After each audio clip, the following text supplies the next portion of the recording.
మొదటి సమూయేలు 31వ అధ్యాయం. అంతలో ఫిలిష్తీయులు ఇశ్రాయేలీయులతో యుద్ధము చేయగా ఇశ్రాయేలీయులు ఫిలిష్తీయుల ఎదుట నుండి పారిపోయిరి. గిల్బోవ పర్వతం వరకు ఫిలిష్తీయులు వారిని హతము చేయుచు సౌలును అతని కుమారులను తరుముచు యోనాతాను, అబీనాదాబు, మెల్కీషువ అను సౌలు యొక్క కుమారులను హతము చేసిరి. యుద్ధంలో సౌలు ఓడిపోవుచుండగా అతడు అంబులు వేయి వారి కంటబడి వారి చేత బహుగాయములు నొందెను. అప్పుడు సౌలు, సున్నతి లేనివి వచ్చి నన్ను పొడిచి అపహాస్యం చేయకుండునట్లు నీ కత్తి దూసి దాని చేత నన్ను పొడువుమని తన ఆయుధములను మోయువానితో చెప్పగా అతడు భయము చేత అలాగు చేయనొల్లకుండెను గనక సౌలు తన కత్తి పట్టుకొని దాని మీద పడెను. సౌలు మరణమాయెనని అతని ఆయుధములను మోయువాడు తానును తన కత్తి మీద పడి అతనితో కూడా మరణమాయెను. ఈలాగున సౌలును అతని 3 కుమారులను అతని ఆయుధములను మోయువాడును అతని వారందరినూ ఒక్క దినముననే మరణమైరి.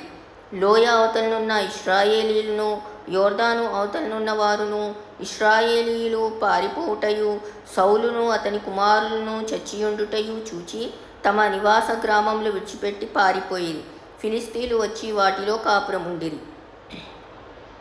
మర్నాడు ఫిలిష్తీయులు హతమైన వారిని దోచుకొన వచ్చి గిల్బోవా పర్వతం మీద పడియున్న సౌలును అతని 3 కుమారులను కనుగొని అతని తలను ఛేదించి అతని ఆయుధములను తీసి తమ బొమ్మల గుళ్ళలోను జనులలోను జయవర్తమానం తెలియచేయుటకై ఫిలిష్తీయుల దేశంలో నలుదిశలా వాటిని పంపిరి.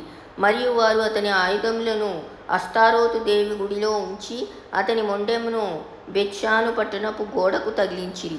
అయితే ఫిలిష్తీయులు సౌలుకు చేసిన దాని గురించిన వార్త యాబేష్ గిలాదు వారు విని బలశాలులందరూ లేచి రాత్రి అంతా నడిచి సౌలు మొండెమును అతని కుమారుల కళేబరములను బెత్షాను పట్టణపు గోడ మీద నుండి దించి యాబేషునకు తిరిగి వచ్చి వాటిని దహనము చేసి వారి శల్యములను తీసి యాబేషులోని పిచ్చుల వృక్షం క్రింద పాతిపెట్టి 7 దినములు ఉపవాసముండిరి.